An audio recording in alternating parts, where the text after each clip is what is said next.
Bonjour et bienvenue au Carrefour des idées avec à l'affiche pour vous aujourd'hui, mesdames et messieurs, l'ouvrage qui a pour titre, je cite, Idrissa Kaba, une histoire de vie. Son auteur, Mamoudou Kabala Kabiné Kaba, nous fait l'immense plaisir parce qu'il va nous tenir compagnie tout le long de ce numéro. Mesdames et messieurs, l'émission parenthèse pour le compte d'aujourd'hui, c'est tout de suite.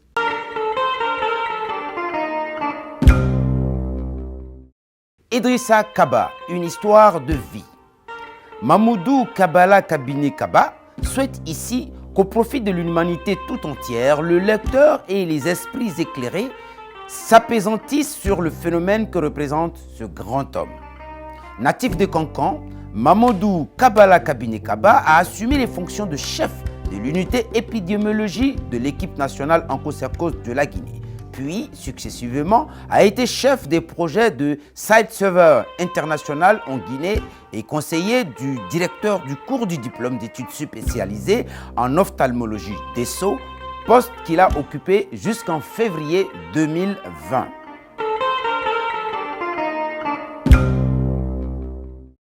Mamoudou Kabala Kabiné Kaba, bonjour. Bonjour, monsieur Poné. C'est un plaisir pour nous de vous recevoir sur le plateau de Parenthèses. Tout comme moi, de vous retrouver aussi, tout comme moi. Mesdames et messieurs, vous qui venez seulement de vous joindre à nous, nous sommes dans l'émission Parenthèses, émission que vous retrouvez toutes les semaines sur Espace TV, et puis évidemment que vous pouvez retrouver sur l'ensemble de nos canaux digitaux et évidemment aussi sur le site www.espacetvguinée.com. Alors, nous allons donc tout de suite partir. L'ouvrage qui fait l'objet de notre émission d'aujourd'hui, donc je le disais tantôt, a pour titre Idrissa Kaba, une histoire de vie. Évidemment qu'on l'a lu, on l'a lu aussi avec plaisir. Et c'est vrai que tout de suite, rapidement, je me permets d'indiquer ça avant que nous ne commençons l'échange autour de votre ouvrage. C'est un ouvrage que vous dédiez donc à Idrissa Kaba, évidemment dont on va faire la connaissance tout de suite.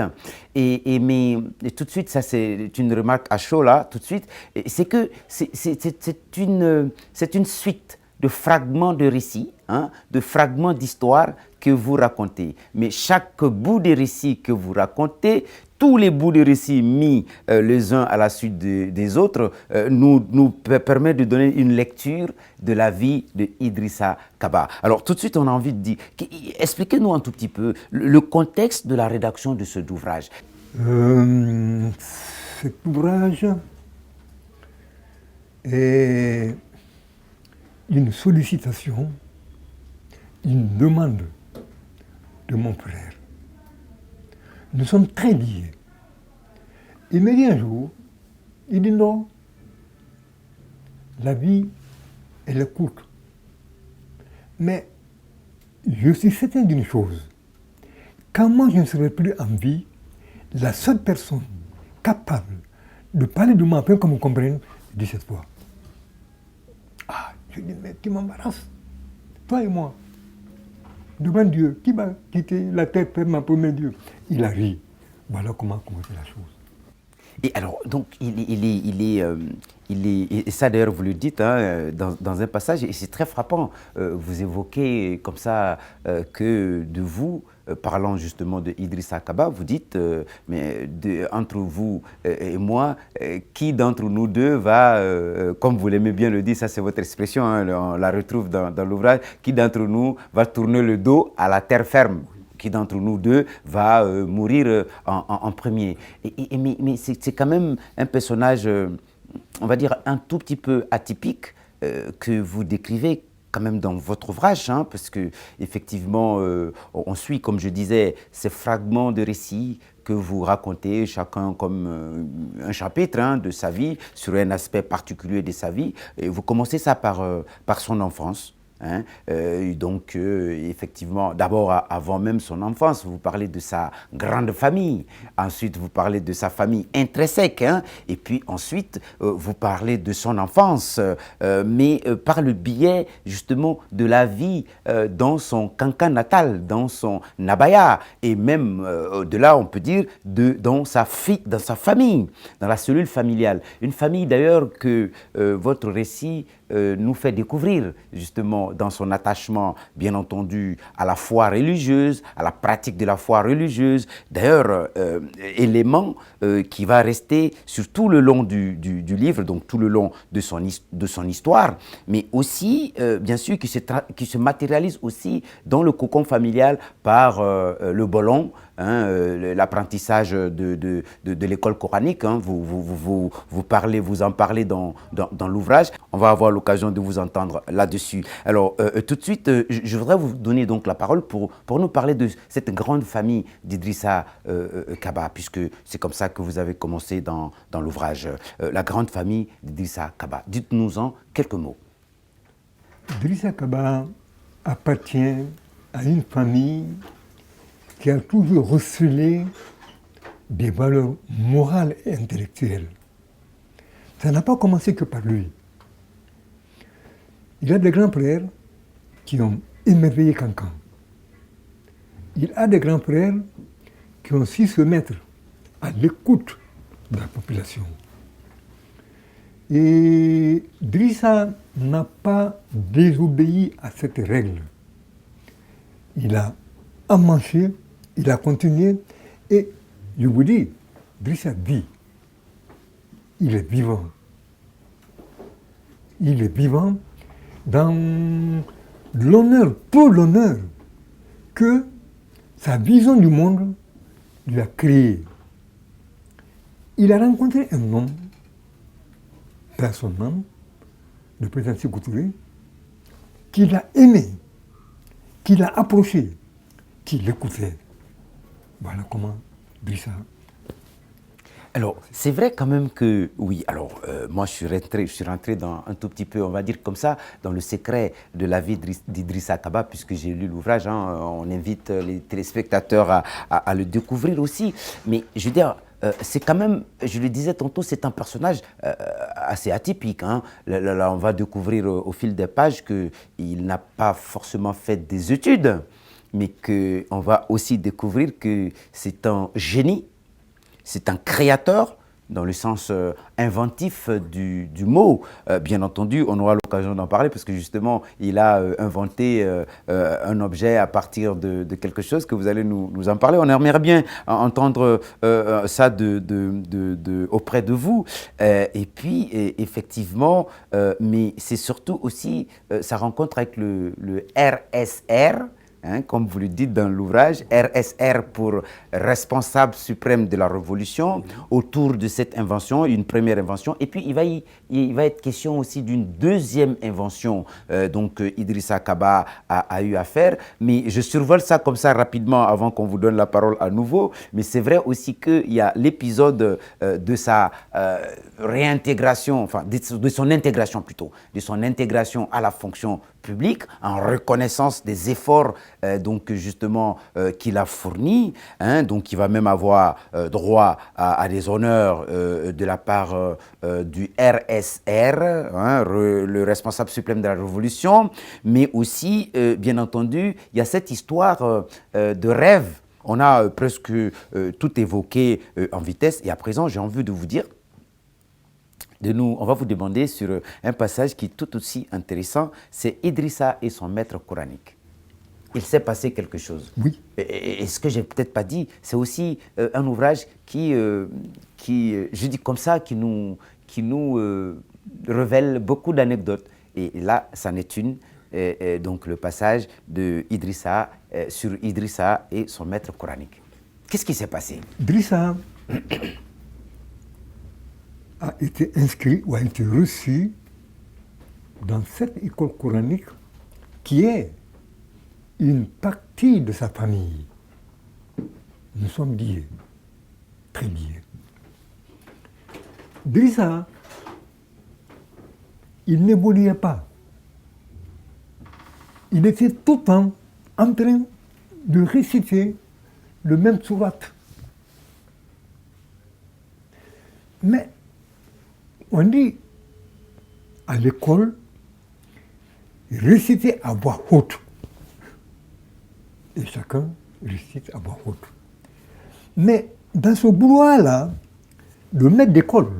Oui, vous parlez d'ailleurs qui était très attentif. Oui, attentif. Très, très attentif. Il a perçu une fausse noce. Il a arrêté. Et l'auteur, c'était Idrissa Kaba. Qui l'avait repéré, Ah oui, naturellement. il avait repéré. Alors, il a pris son fouet, il a commencé à le frapper, Idrissa dit, il dit, maître, Kramon, ce que tu te demandes, moi tu m'as reçu comme ça, on te séparera comme ça. Il dit, moi je suis venu au monde avec cette connaissance. Rien ne peut l'ébranler. Donc, laisse-moi comme ça, laisse-moi évoluer comme ça, et Dieu va décider du reste. Comme le maître était un frère à lui, il a failli s'énerver.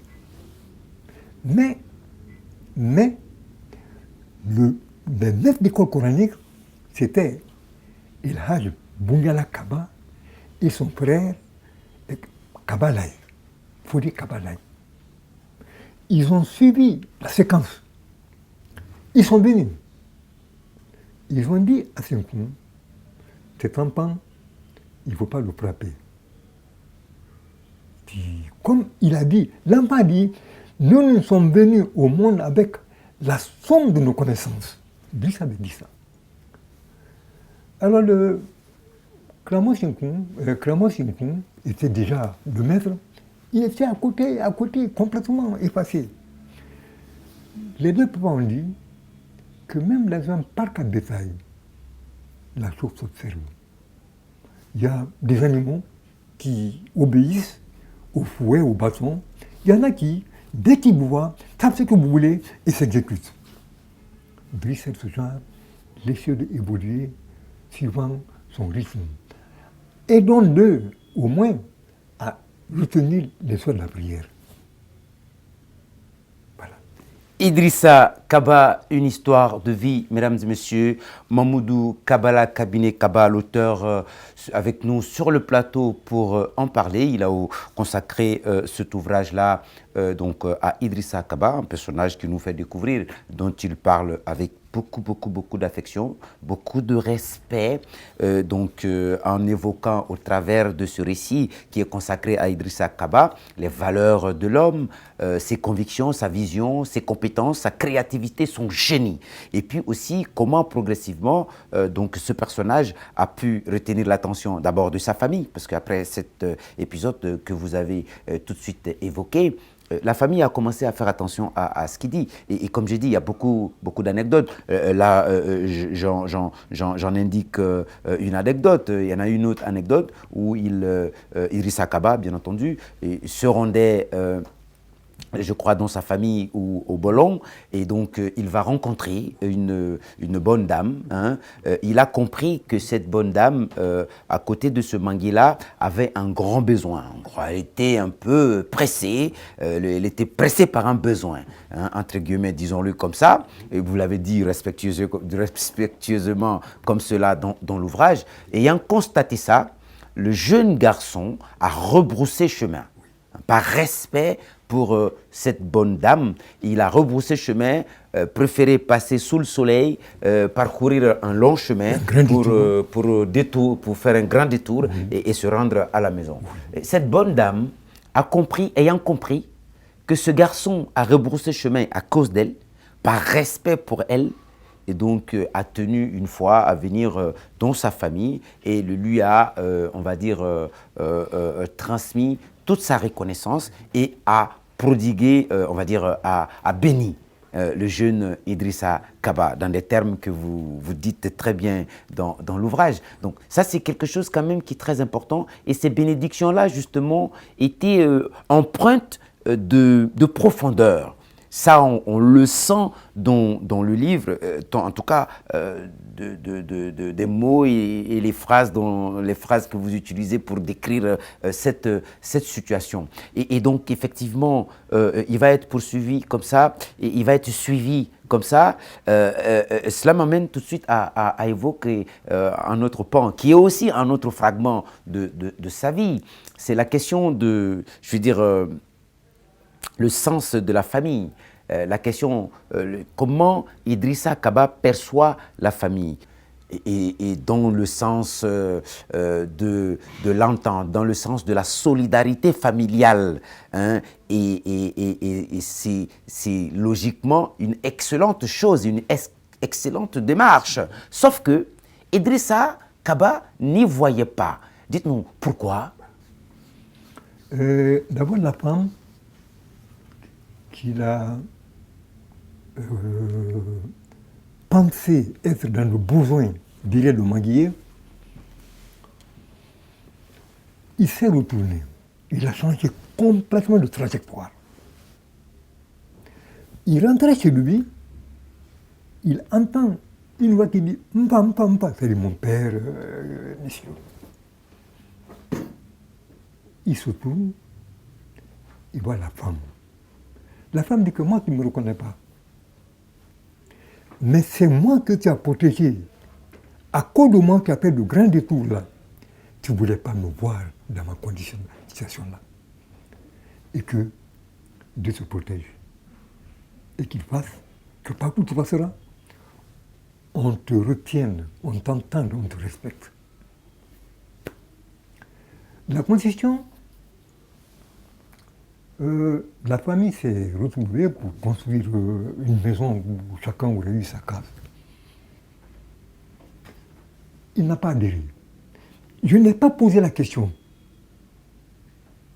Mais la maison a été construite, les autres frères ont intégré, il a continué à occuper la case maternelle et il a réhabilité la case maternelle. Où quand il a quelqu'un, il loge. Donc il y a eu beaucoup de petits fracas, mais il a dit non, il dit, moi, je ne suis pas dans ce projet. Certainement qu'il a dit que le projet n'est pas l'avenir que lui souhaitait. Il ne l'a pas dit, mais il n'a pas adhéré à la proposition. Voilà.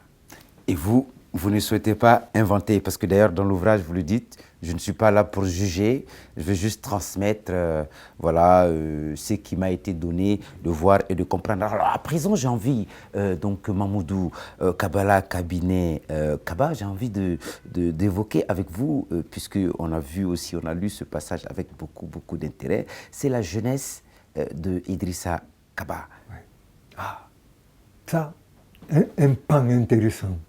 Allez-y, dites-nous-en quelque chose. Idrissa, sa tante jeunesse, c'était, je ne dis pas le finger, mais c'était le modéliste. C'était le bel homme. C'était l'homme élégant. Partout où tu le voyais, il était, comme on dit, il était sapé. Il a grandi comme ça. Et Idrissa, avec ça, il est même, les soirées dansantes, quand il paraissait, les gens s'asseyaient. Tellement il dansait bien. Il dansait bar, tango, blues, c'était son style. Alors, on était surpris qu'il n'ait pas continué sur cette lancée-là. Mais c'était un type, c'était le prototype de l'homme élégant. Ouais. On l'appelait même César. C'était quel César? César, c'était César le Romain, Jules César, ou César, un nom César. En tout cas, on l'appelait comme ça. Mais je n'ai jamais su à quel César on tendait à l'identifier. Il y a d'ailleurs dans ce groupe de jeunes copains à lui, d'autres qui avaient pas mal de noms aussi, comme ça, des noms d'emprunt. Ça devait être à la mode, ce genre de choses. Oui, il y avait beaucoup de noms comme ça. Il y avait César, il y avait... bon, ça c'était... Je ne me souviens plus exactement. voilà. Oui, on a un extrait qui va nous permettre de réveiller vos souvenirs. Okay. Alors et là aussi, parce que c'était quand même important, je veux dire, Idrissa, le RSR, SRR, je le disais tantôt, pour RSR, responsable suprême de la Révolution. D'ailleurs, c'était un peu curieux, la toute première rencontre. Idrissa, quand même, c'était quelqu'un qui avait, je dirais pas qui doutait d'un courage. Oui. Il tenait à rencontrer cette délégation présidentielle qui était venue donc, à Cancan. Et donc, je ne sais pas si vous avez encore dans votre souvenir les circonstances de cette première rencontre entre lui et cette délégation officielle. Évidemment, il avait un parent, un proche avec lequel il avait fait l'école coranique, qui était ministre, hein, Mamadi, Mamadi Keïta.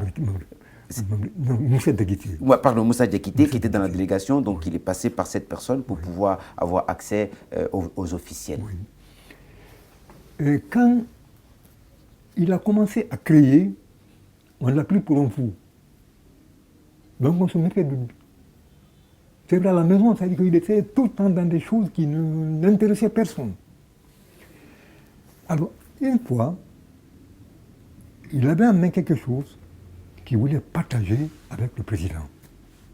Mais comment aborder le président à la villa, qui était bien avec un autre président, avec David Kairaba Dawara. Il a pensé qu'il avait fait l'école coranique à Bungaladou avec Moussa Diakité. Il a essayé de voir. Moussa lui a dit, mais tu viens. Moussa l'a amené chez le président.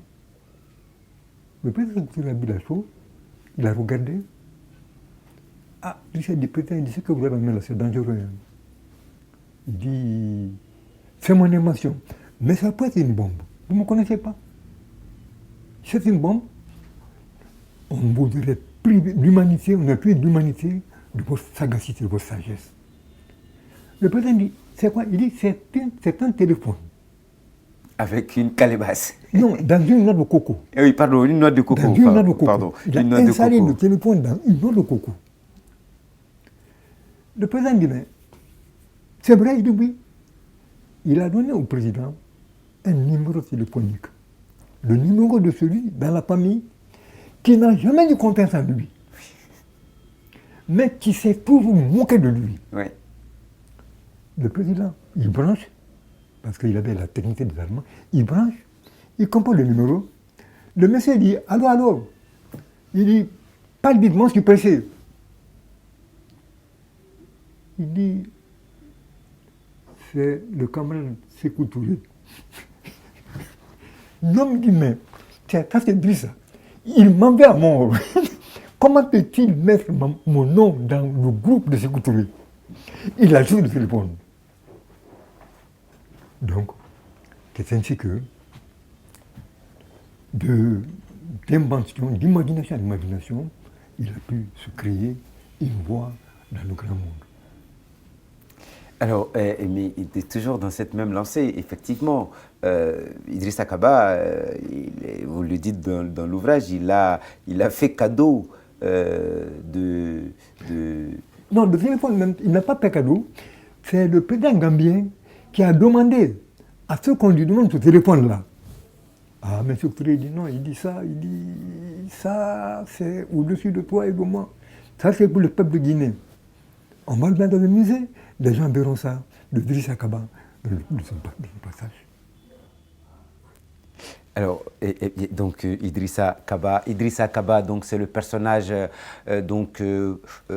auquel cet ouvrage est consacré, ouvrage de Mamoudou Kabala Kabiné Kaba, notre auteur, toujours sur le plateau de Parenthèse.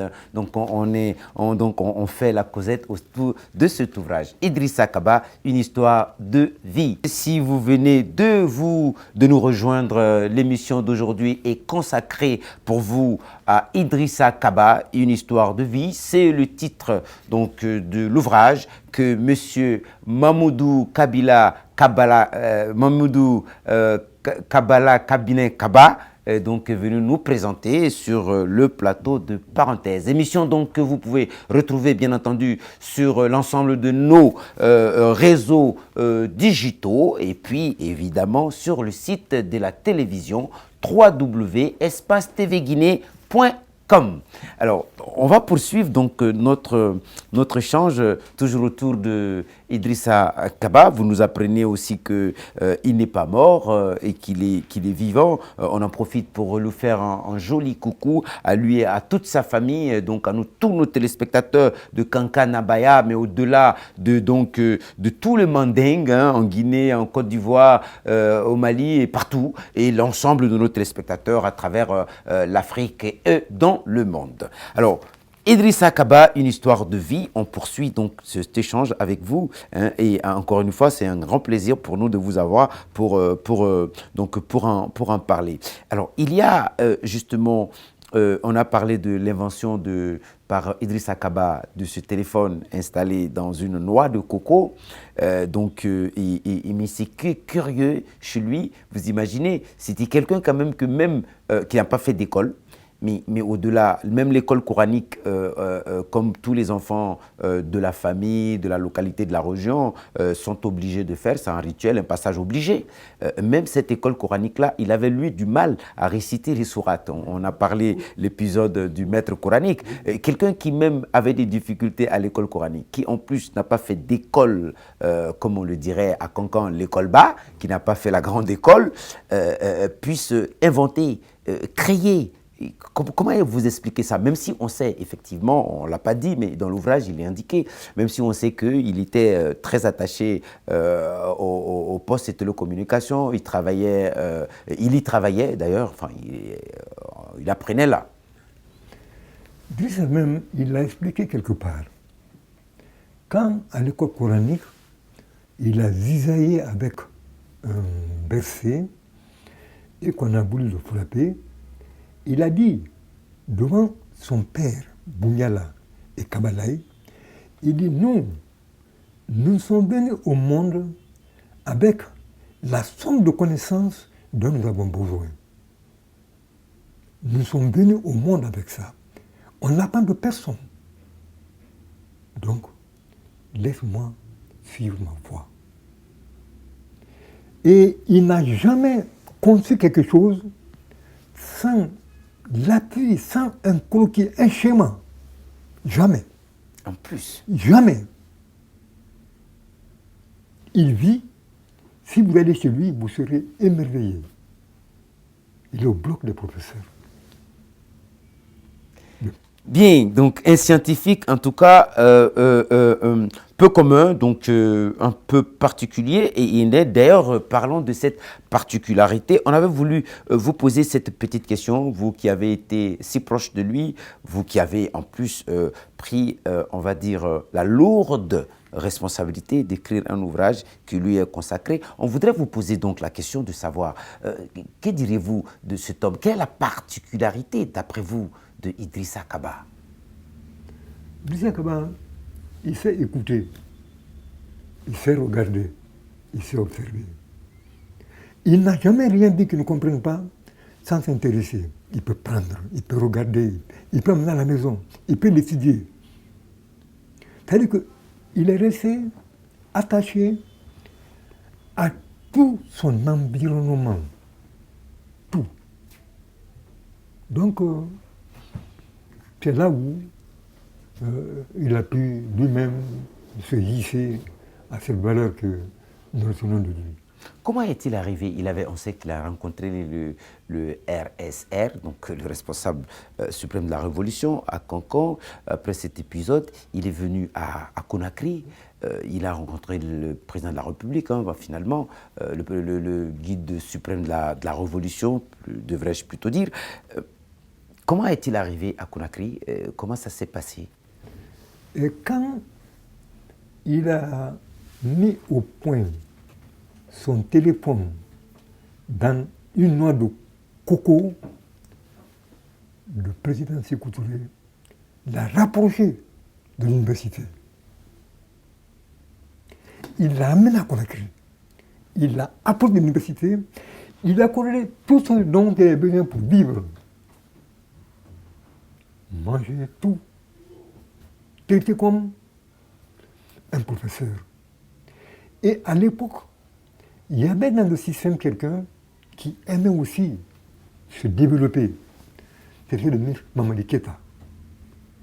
Mamadi Keïta a grandement ouvert les bras, les oreilles, et toute la possibilité dont il était capable, il a donné pour qu'il évolue. Voilà ce qui s'est passé. Tiens.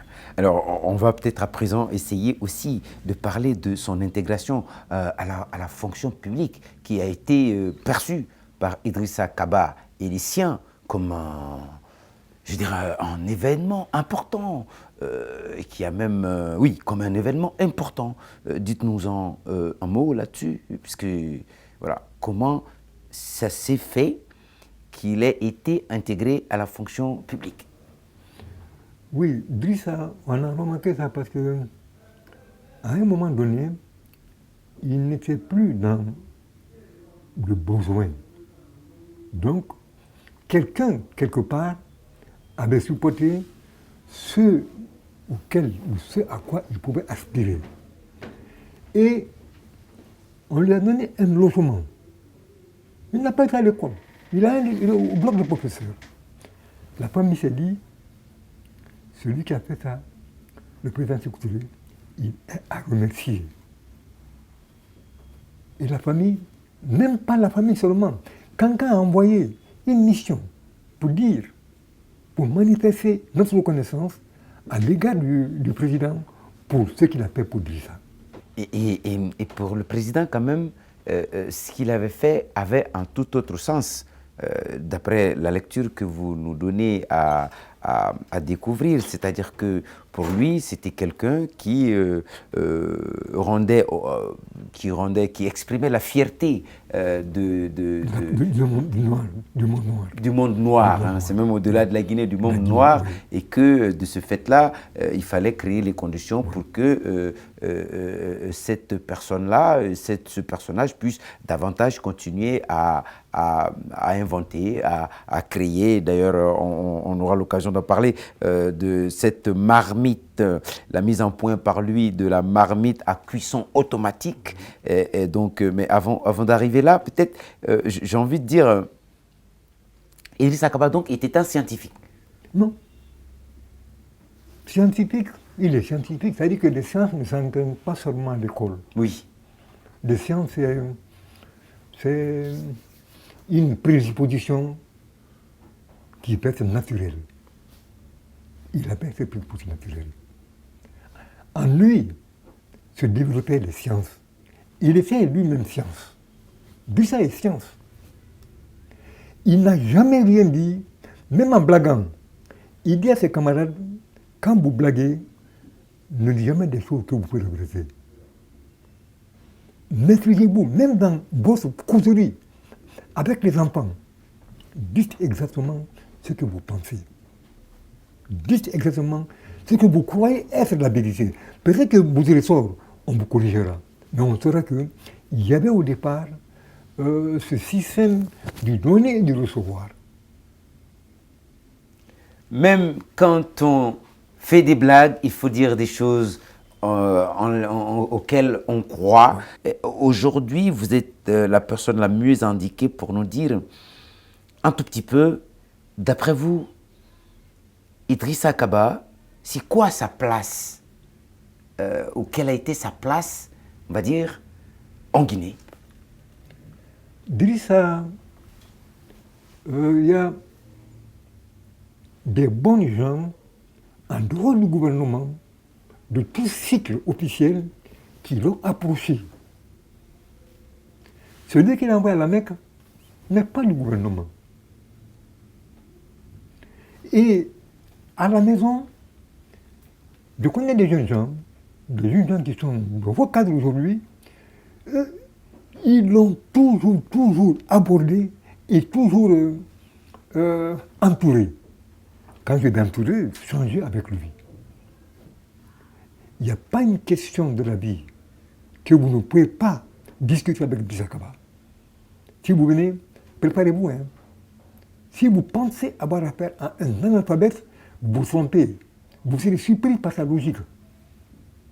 C'est incroyable, au-delà donc de ses inventions, Idrissa Kaba, au-delà de ses inventions, et ça c'est aussi, je veux dire, ça retient l'attention du lecteur. En tout cas, ce fut l'expérience que j'ai faite avec votre ouvrage, c'est que au-delà des aspects techniques et technologiques liés, je veux dire, à ses inventions, à ses créations, il avait aussi, l'homme, une dimension je vais dire, réflexive, même, pourrait-on dire, philosophique, puisque il y a que lors d'un de ces passages sur le RSR, donc le responsable suprême de la Révolution, à tout hasard, il y a un visiteur qui était arrivé.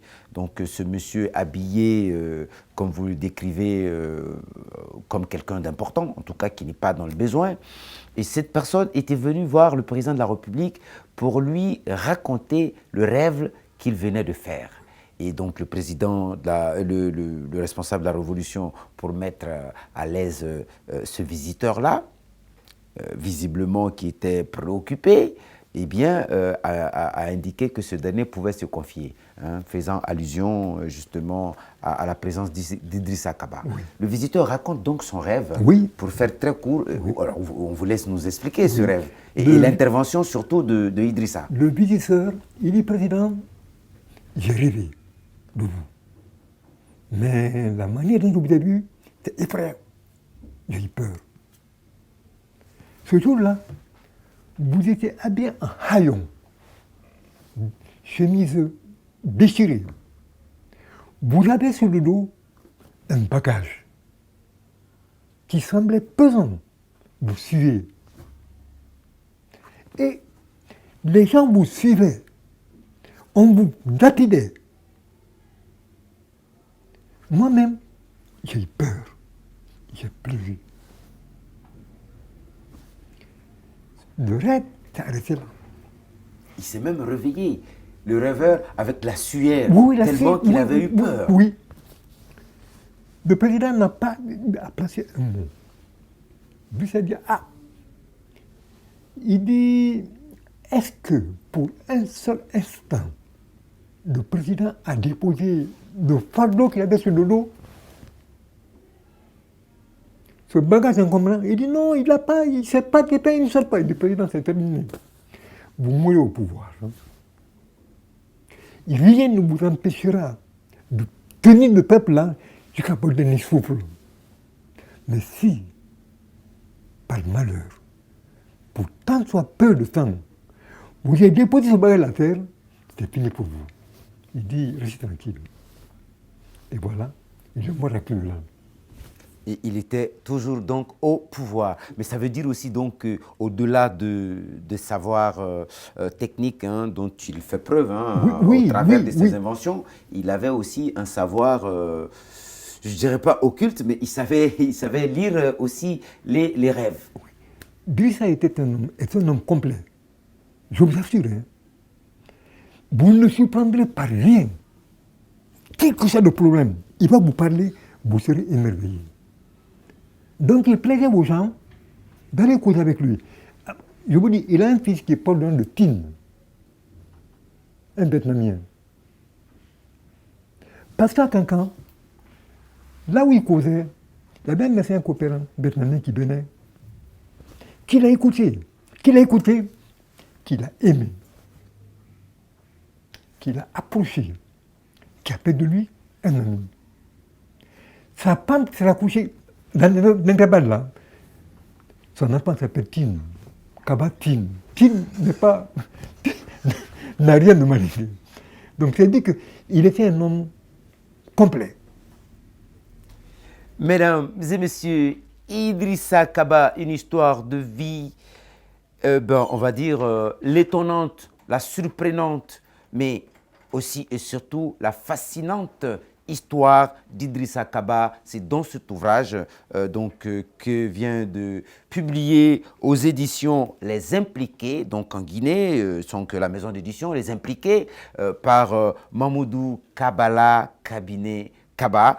Ça a été un immense plaisir pour nous de vous savoir nombreux et de nous avoir suivis de bout en bout autour donc de cet ouvrage que tu es venu nous présenter, Mamoudou Kabala Kabiné Kaba. Alors très rapidement, puisqu'on l'avait déjà reçu pour un autre ouvrage, il y a aussi donc c'est un écrivain infatigable, hein, vous l'êtes, hein, c'est un plaisir pour nous de vous recevoir justement parce que après Kankan Nabaya, Idrissa Kaba, une histoire de vie, mais aussi il y a cet ouvrage que nous allons rapidement vous donner l'occasion de nous présenter avant qu'on ne passe aux autres rubriques de cette émission.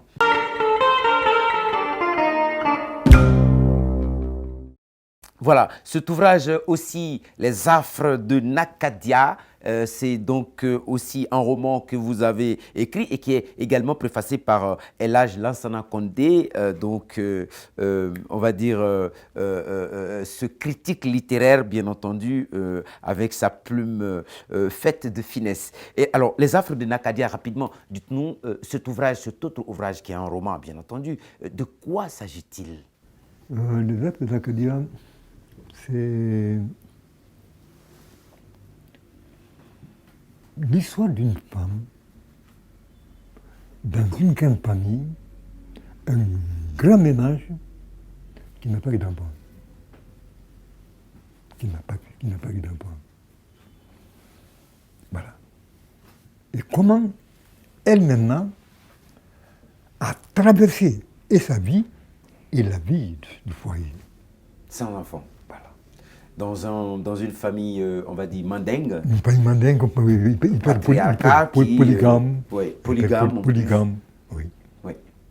Allez, donc on ne va pas pouvoir rentrer dans les détails pour cet autre ouvrage, Les Affres de Nakadia, signé par Mamoudou Kabala Kabiné Kaba, également publié donc chez Les Impliqués, donc maison d'édition en Guinée, bien entendu. Donc vos deux derniers ouvrages ont été publiés chez Les Impliqués. Les premiers, c'était plutôt du côté de l'éditeur L'Harmattan Guinée. Mesdames et messieurs, ça a été un plaisir pour moi, je l'ai dit, mais ce n'est pas encore fini. Nous passons à présent au marque-page.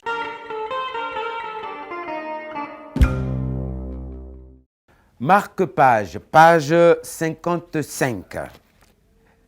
Bon, c'est le paragraphe de la marmite à cuisson automatique. On en parlait tout de suite. Il pense à mettre au point un dispositif qu'il nommerait marmite à cuisson automatique. J'étais comme perdu dans les nuits. Pour me rassurer, il a enchaîné que le fonctionnement de cette machine serait tributaire d'un son. Celui-ci pouvant être soit la sonnerie d'un téléphone, ou d'une horloge conséquemment programmée. Il me dit que de ce temps de répit, à l'abri de l'âcre fumée de la cuisine, la femme pourra développer d'autres activités. Je ne l'ai pas interrompu pour un seul instant parce que j'ai senti qu'il était en pleine cogitation. Il enchaîna que du bois de chauffe au charbon et du charbon au gaz, il y a lieu de noter un progrès considérable. Sachant qu'il n'a jamais parlé dans le vide, j'étais persuadé qu'il a une idée derrière la tête. De lui, j'étais toute oreille. Ça, c'est vous qui parlez. Et il me rassura ainsi que, loin d'un rêve, il vient de réaliser une marmite à cuisson automatique. Ce dispositif est programmable et peut être actionné soit par une montre réveil, soit par la sonnerie du téléphone. Le temps de cuisson est préétabli. Ce délai atteint le dispositif d'arrêt, se déclenche tout seul. Il rajouta que la vapeur qui se dégage de sa marmite est drainée et recueillie sous forme d'eau distillée dans un dispositif approprié et mise à la disposition de certains services qui en manifestent le besoin. Et depuis ce jour, cette marmite est devenue une réalité tangible. Fin des citations. Alors à présent, on va passer à un autre extrait très rapidement, page 73. En guise de conclusion, de mon côté, en raison de certaines de mes activités professionnelles, sur lui, mon grand frère, j'ai gardé un regard plus ou moins lointain, dites-vous, avec l'espoir d'avoir tant soit peu répondu à sa sollicitude, je laisse ou confie désormais à Mamoudou Kabala et à tous ceux qui ont soif de découvrir une autre dimension du genre humain, la suite de cette fascinante odyssée d'un génie qui doit continuer à inspirer toutes les générations. Et c'est là le dernier paragraphe et le dernier mot de votre ouvrage. Mesdames et messieurs, à présent, nous passons donc aux questions que les lecteurs posent à notre auteur.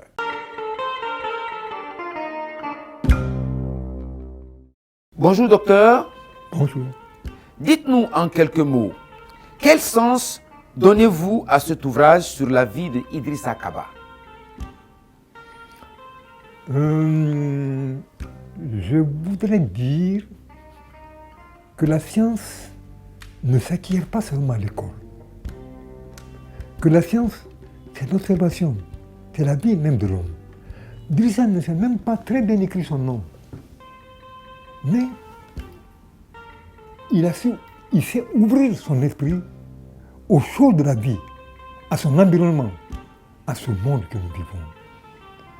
Et avec l'ambition d'aider l'humanité à vivre de manière décente. Bonjour docteur. Oui, bonjour. Moi, je voudrais vous poser la question suivante. Que souhaitiez-vous que l'on retienne de Idrissa Kaba? C'est Idrissa Kaba, tout est à retenir de Idrissa Kaba. C'est sa personne, l'incarnation de sa personne qui mérite d'être portée à l'attention de toutes les générations. Idrissa, il est trop grand pour une famille. S'il mourait dans ces conditions-là, il n'aura pas atteint l'objectif visé.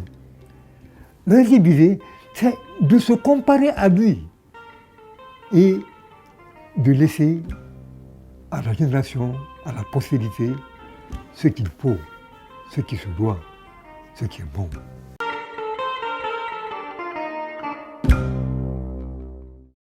Mesdames et messieurs, merci de nous avoir suivis de bout en bout et puis merci de nous avoir prêté votre bienveillante attention. Docteur, plutôt Mamoudou Kabala, Cabinet Kaba, merci d'être passé chez nous. Ici, c'est chez vous, vous êtes à la maison, vous pouvez revenir quand vous voulez, dès qu'un autre ouvrage sera prêt et ce sera avec le même plaisir que nous allons vous recevoir. Mesdames et messieurs, sur ce, on vous dit au revoir et on se retrouve la semaine prochaine sur la même chaîne Espace TV pour une nouvelle émission, bien entendu, avec un autre auteur et un autre ouvrage. Au revoir.